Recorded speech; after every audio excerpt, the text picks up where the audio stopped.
everyone. My name is Srishti Kucheria and I'm a 17-year-old student, artist, entrepreneur, and I was in class 10 during the first year of the pandemic. Now I know when I say class 10, the first thing that pops into almost everyone's head is board exams, because that is the significance of it. I don't know how one can think of an academic year that was as important as class 10 and not think of board exams. Well, I just lived that scenario. So basically, there were two ways for me to approach my exams. One, it's not the end of the world, don't take too much stress, treat it like just another exam. And then the second, to look at it like war, like the only thing that matters this year. And even though it was initially confusing, I decided to go with the second approach. Now, due to COVID, we had online school, which, by the way, was not easy. To grasp those concepts, to give in your attention, and to get that seriousness in you is indeed difficult.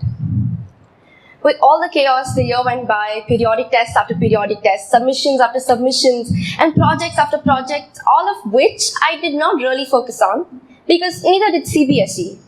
Only 20% of my final percentage was dependent on my internals. So I was doing the sensible thing, focusing on the 80%, focusing on my written exams, focusing on the bigger picture, focusing on the war instead of the battles. Anyway, then came the continuous pre-boards, and after pre-board 3, I was exhausted. There was a time my back used to ache for days and days together. I used to sit in the same posture for hours, and I used to have back-to-back tuition for 6 hours or so.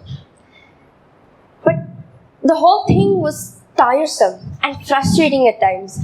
But do you know what kept me going? It wasn't any motivational quote or a specific person, but rather the fact that I didn't really have a choice. I've always tried to give my best and taken academics seriously. So I knew I had to do this. I well understood the pressure on me, not just by other people, but I realized I had certain expectations for myself too. So I put in all the hard work because I believed that the results I would reap would definitely be worth it. And even though the preparation part was tough, there were some perks too. Like, I used to get my undisturbed room, such good value of my time. Nobody used to ask me to contribute to the daily household chores. Everything I did or didn't mattered so much. I felt so important. And by the way, I took full advantage as well. For every inconvenient task, boards were my most convenient excuse. So boards was supposed to mean so much. A closure to all my excuses, a time after which I could lay off the stress, after which I could re-explore my hobbies, a validation, a rite of passage, a stage to move on from. But all that changed within a second when the cancellation was announced. I almost didn't believe it. I was just so furious. I had been working the whole year just because 10th boards are important. I had to sit through extra tuitions just because 10th boards are important. And I had to put a halt on all my hobbies just because 10th boards are important. Well, if they are so important, then how could CBSE just cancel them like that? We were always conditioned by our teachers and elders at home that no matter what, boards will happen, so we cannot take them for granted. And so we did follow them, we put in all our work, but nobody reminded us of this possibility. Nobody warned us that boards could get cancelled also. So upon hearing the news, most of the students let out a sigh of relief. They were overjoyed as if they had found an unexpected treasure of jewels. On the other hand, there was me, feeling stupid for working so hard, angry to see all my dedication and effort go in waste, and disappointed at how the situation was. Like, you just baked cookies, but you can't pull them out of the oven now. And even though you know how good they are, or you're willing to find out, it just doesn't matter anymore. I don't mean to be insensitive. I do realize the magnitude of the pandemic and why the government did what it had to do. But at that point of time, I wasn't able to weigh that aspect in. Because had I known, I had not spent so many hours studying, I had not wasted those extra money on tuitions, or I had not killed my hunger to learn a new skill. I could have turned my hobby into a passion. It could have all been so different, and moreover, it could have at least been worthwhile. Basically, boards had broken my heart, and there was anger caged in me. But then a few days went by, and I realized that now my final percentage might majorly depend on those 20% less important marks of my periodic tests and pre-boards. And then came a wave of regret in me. Because even though my internals were decent, they weren't my best. And I knowingly did not value it as much. We were told multiple times that our board exams won't be taken into consideration, our pre-board exams, I mean. And so I didn't value it that as much, obviously, but I was prepared for the final exams. Anyway, now my final percentile was bound to droop down from what I'm actually capable of. This was really unjust and I was really upset. Then after a while, after cribbing about all of this, after being all devastated and grumpy, I realized that it's okay. I was only doing what I thought was best for me. I did not know that my hard work would unfold like this, and contrastingly, my undone work would matter so much. Things had not gone the way I planned, and who knows, that may happen again. And I know that seems scary, but that's just life. And this incident taught me 5 eye-opening things. 1. The purpose of schooling is to prepare us for life, not form our lives. Education is a journey because learning is never ending.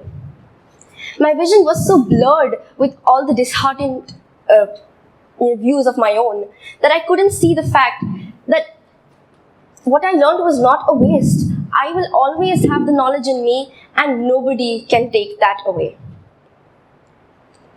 Second, sometimes the battle counts.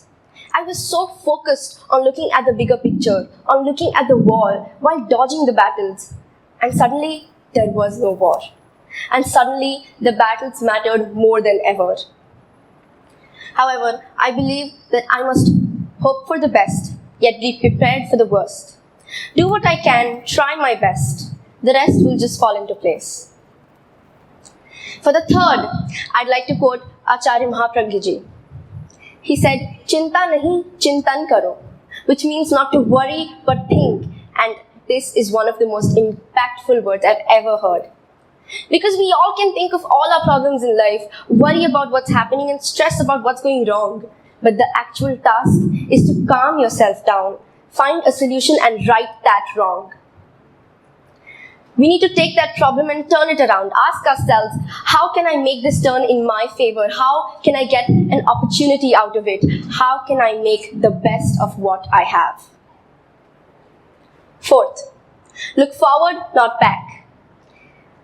After cribbing about all this mess and spending so much time on it, I made sure that the 2 months given to me instead of boards, those months I made really good use of.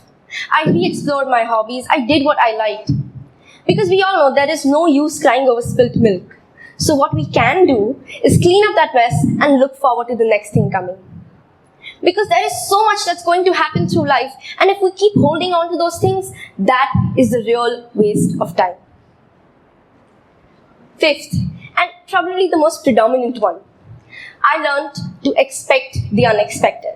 I know, sounds really cliche, and you've all heard it 100 times from different people. But trust me, I learned it through this incident. Now I know that my plans won't always work. It's only natural for some unplanned things to happen, and it's okay not to have a long laid out plan for every single thing. It leaves room for improvisation and spontaneity.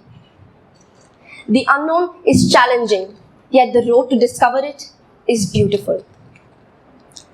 No matter how hard you try, you can't be prepared for everything in life. Things may not turn the way you like it. Even if you don't expect the unexpected will most definitely be expecting you. And on that note, I'd like to quote Eleanor Roosevelt. If life were to be predictable, it would cease to be life and be without flavor. Thank you.